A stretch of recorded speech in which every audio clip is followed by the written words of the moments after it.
मेरे प्यारे दोस्तों, फ्रॉम का सीजन 3 आ चुका है और आप सब ने देखा कि पिछले के 2 सीजन्स काफी ज्यादा दमदार थे और यकीन मानिए आगे के आने वाले सीजन्स आप सबका दिमाग ही घुमा के रख देंगे। तो बिना किसी देरी के शुरू करते हैं फ्रॉम के सीजन 3 को। जैसा आप सब लोगों को पता है कि तबिथा अब बड़ी मुश्किल से उस पेड़ से होते हुए बाहर निकल जाती है। तबिथा को नहीं पता कि आखिर वो बाहर आई तो आई कैसे, बस वो तो एक पेड़ में गई थी, उसके बाद लाइट हाउस में गई, लाइट हाउस में बच्चे ने धक्का दिया और वो बाहर निकल आई। और फिर इसी के साथ इस एपिसोड की शुरुआत होती है। तबिथा जब हॉस्पिटल में खड़ी हुई विंडो के सामने बाहर के नजारे को चेक कर रही होती है कि तभी पीछे से डॉक्टर ने उसे कहा कि हमें आप मिशिगन बीच पर मिली थी, इंतजार करिए, अभी पुलिस आ जाएगी और वो सारी पूछताछ कर लेगी। आखिरकार आपके साथ ये सब कुछ किस आदमी ने किया है, पुलिस इसकी जड़ तक जाएगी। लेकिन तभी तबिथा उस डॉक्टर को कहती है कि पुलिस को बुलाने की कोई जरूरत नहीं है और प्लीज मुझे जल्दी से जल्दी डिस्चार्ज कर दो। लेकिन डॉक्टर कहती है आपको अभी 9 घंटे हॉस्पिटल के अंदर और रखा जाने वाला है, इसलिए कोई भी जल्दबाजी या यहाँ वहाँ जाने की कोशिश मत कीजिएगा। इतना कहकर डॉक्टर वहाँ से चली जाती है। तबिथा ने देखा पता नहीं क्यों उसकी बॉडी लगातार कुछ ही मिनट्स के अंदर ठीक होती जा रही है। आहिस्ता आहिस्ता करके तबिथा ने अपने कबड़ में से जो कपड़े पहने हुए थे उनको उठाया। कपड़ों को पहनते ही डॉक्टर की नजरों से बचते बचते विक्टर के लंच बॉक्स को पहना और हॉस्पिटल से बाहर आ जाती है। बाहर आते ही तबिथा फिर से एक नॉर्मल सिटी देखकर बहुत ज्यादा खुश थी, लेकिन साथ ही साथ हैरान भी थी क्या वो अचानक से यहाँ पर आ तो गई है, लेकिन वो वापस बाकी सभी टाउन वालों और कॉलोनी हाउस वालों की मदद करने को किस तरह जाए। ये अब सबसे बड़ा चैलेंज होता है कि इतने में ही तबिथा को दूर खड़ा हुआ वही बच्चा नजर आता है जिस बच्चे ने तबिथा को लाइट हाउस में से धक्का दिया था। वो बच्चा दूर खड़ा हुआ तबिथा को इशारा करता है, लेकिन तबिथा जैसे उसके पास जाने लगी तो तबिथा का जरा सा ध्यान भटक गया। लेकिन वो बच्चा अगले ही पल तबिथा से और दूर जाना शुरू कर देता है। वो तबिथा को लेकर एक रेस्टोरेंट के अंदर आया, लेकिन जब तबिथा उस रेस्टोरेंट में आती है तब वहाँ पर वो बच्चा पता नहीं कहाँ गायब हो जाता है और तबिथा बहुत ज्यादा परेशान थी। यहाँ हम देखते हैं टाउन का सीन जहाँ पर बॉयड रिची की चलाई हुई शॉटगन की गोलियों को पट्टी से कवर कर रहा होता है। तभी उसके पास फादर खत्री बैठे थे। बॉयड कहता है मुझे पता है कि तुम मेरे दिमाग का भ्रम हो, इसीलिए चुपचाप यहाँ से दफा हो जाओ क्योंकि अब मैं तुम्हारी कोई बकवास नहीं सुनूंगा। दोस्तों बॉयड को इसलिए इतना ज्यादा गुस्सा था क्योंकि टाउन में अब उनकी सोच से भी परे बुरी चीजें होना शुरू हो चुकी हैं। तभी बॉयड ने अपनी शर्ट पहनी और पुलिस स्टेशन से बाहर आ जाता है। बॉयड ने देखा कि अभी तक जिम, जूली और ईथन को तबिथा कहीं नहीं मिली थी। दोस्तों विक्टर को पता था कि तबिथा को उसने आखिरी बार उस खोखले पेड़ में जाता देखा है, लेकिन अभी वो टाउन वालों से या जिम और उसकी पूरी फैमिली से कुछ भी नहीं कहता। वो सब लोग यहाँ वहाँ लगातार तबिथा को ढूंढ रहे थे, लेकिन उन्हें क्या पता कि तबिथा अब इस मनहूस और घटिया टाउन से बाहर निकल चुकी है। अगले ही पल हम देखते हैं बॉयड और जिम को, जहाँ पर जिम बॉयड से कहता है देखो बॉयड, अब मुझे कोई ना कोई एक्शन लेना होगा, तुम मेरे पीछे से मेरे बच्चों की हिफाजत करना, मैं अभी जंगल में जाके तबिथा को ढूंढ के लाऊंगा। बॉयड ने उसे रोकने की बहुत ज्यादा कोशिश की, लेकिन तभी जिम बॉयड पर ही भड़क जाता है और बॉयड से कहने लगा देखो बॉयड, चुपचाप वैसा करो जैसा मैं करने को कहता हूँ, क्योंकि तुम्हारी नहीं मेरी बीवी जंगल में खो चुकी है और मेरे बच्चों को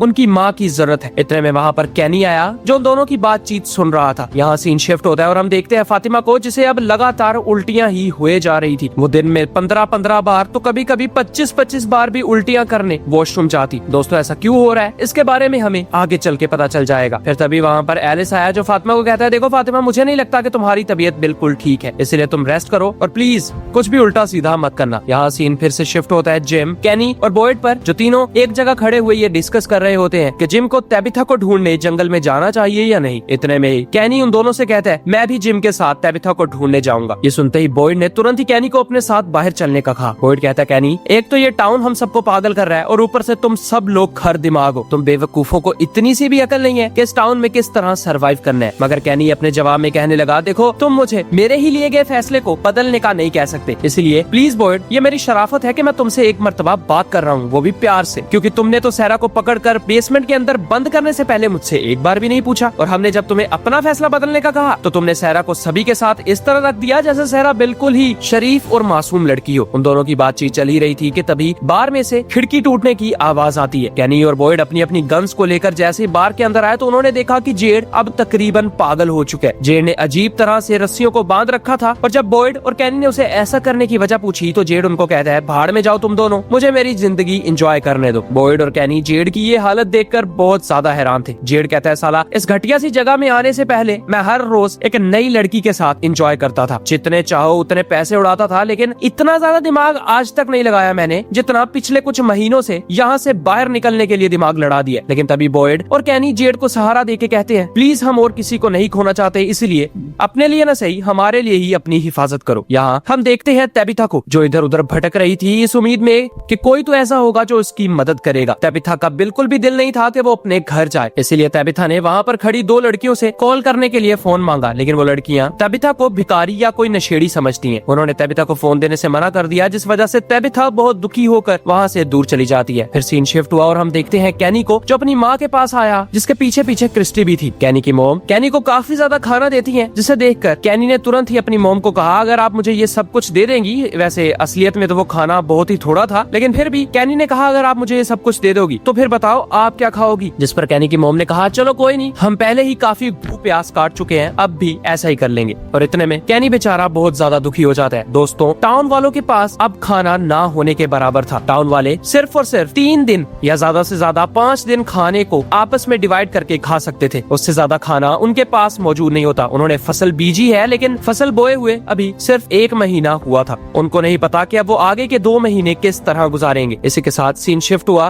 और हम देखते हैं कैनी, जिम और बॉयड को। बॉयड उन दोनों को अलविदा कहता है और कहता है, देखो अगर तुम्हें मकड़ियों के जाले दिखे ना तो समझ लेना तुम बिल्कुल सही रास्ते पे हो, अगर वो ना दिखे तो प्लीज सावधान रहना, जंगल में कुछ भी हो सकता है। और याद रहे अपने टेंट के ऊपर तुम्हें पत्थर को जरूर लगाए रखना है। इतना कहते ही कैनी और जिम बॉयड को अलविदा कहकर वहाँ से चले जाते हैं। अगले ही पल हमने देखा एलिस को जो भागता हुआ अपने पिता के पास आया और उन्हें तुरंत ही कॉलोनी हाउस की तरफ बुला लेता है। यहाँ कॉलोनी हाउस में हमने देखा कि जो फसल उन्होंने बोई थी उन फसलों में से काफी ज्यादा सब्जियां अब अचानक ही गल सड़ चुकी हैं। दोनों ये देखकर बहुत ज्यादा परेशान थी कि एक तो खाने के लिए बहुत कम सामान बचा है और ऊपर से पूरे टाउन की जो फसल या मिट्टी है वो भी किसी काम की नहीं। बॉयड तुरंत ही डोना के पास आया, जहाँ पर डोना बताती है कि कॉलोनी हाउस के पास की जो भी मिट्टी है वो सारी खराब हो चुकी है, हमें कहीं और फसल बीजनी होगी, लेकिन फसल बोने के लिए हमें जगह जगह पर एक मर्तबा फिर से बीज बोने होंगे, लेकिन उसके लिए टाइम और अच्छी किस्मत का होना बहुत जरूरी है और हमारे पास ना टाइम है और देखा जाए तो अच्छी किस्मत भी नहीं है। फिर सीन शिफ्ट होता है और हम लोग देखते हैं टाउन के सभी लोगों को जो कैनी की मॉम के पास राशन लेने के लिए खड़े थे। कैनी की मॉम लाख मना करती है, लेकिन वो सब लोग इतने ज्यादा दरिंदे बन चुके थे कि खाना खाने के लिए वो कैनी की मॉम के घर घुस जाते हैं और कैनी की मॉम ने जो राशन बचा के रखा था, जो आहिस्ता आहिस्ता करके 4 या 5 दिन चलने वाला था, वो राशन 1-2 दिनों में ही खत्म हो जाता है। फिर एक दिन बाद का सीन दिखाया गया जहाँ पर हम देखते हैं ब्रैड को जो बकरियों के फार्म के अंदर आया था। उसने एक बकरी उठाई और वहाँ से जाने की कोशिश की। विक्टर तुरंत ही उसके पास आता है और उसे गन दिखाकर बकरी को वापस बार्न के अंदर डालने का कहने लगा। तभी भागते हुआ वहाँ पर एलिस और बॉयड आया, जिन्होंने विक्टर को गन नीचे करने का कह दिया, लेकिन विक्टर को बहुत ज्यादा गुस्सा आ रखा था, इसीलिए वो बड़ी मुश्किल से अपनी गन बॉयड को देता है। बॉयड तुरंत ही ब्रैड को कहने लगा, देखो ब्रैड, ये बकरियां और ये गाय भैंसे ही हमारा आगे का खाना होने वाली है, हम इनसे दूध लेते हैं, तो प्लीज इन्हें मत मारो। मुझे पता है हमारे खाने के लाले पड़े हुए हैं, लेकिन हम इस मसले को सॉर्ट आउट कर लेंगे, तो प्लीज अब अच्छे बच्चों की तरह बकरी जहाँ से उठाई है वहाँ पर बांध के आओ। जिस वजह से ब्रैड बहुत ज्यादा गुस्से में आकर बकरी को वहीं छोड़ता है और वहाँ से चला जाता है। यहाँ दूसरी तरफ हम लोग देखते हैं कैनी और जिम को, जो जंगल के अंदर यहाँ वहाँ भटक रहे थे, लेकिन अभी तक उन्हें तबिथा कहीं नहीं मिलती। तबिथा मिलती भी कैसे, तबिथा तो शहर में यहाँ वहाँ भटक रही थी। दोस्तों जिम और कैनी चलते चलते एक जगह पर आते हैं। उस जगह इंसानी हड्डियों के कंकाल लकड़ियों पर खड़े कर दिए गए थे, उनके सरों पर कील लगे हुए थे और ये नजारा काफी ज्यादा भयानक होता है। लेकिन पास ही उन दोनों को कुछ लकड़ियों के घर दिखाई देते हैं। वो करीब जाते हैं और जिम ने कहा, हम यहाँ पर रात गुजार सकते हैं, कुछ ही देर में शाम हो जाएगी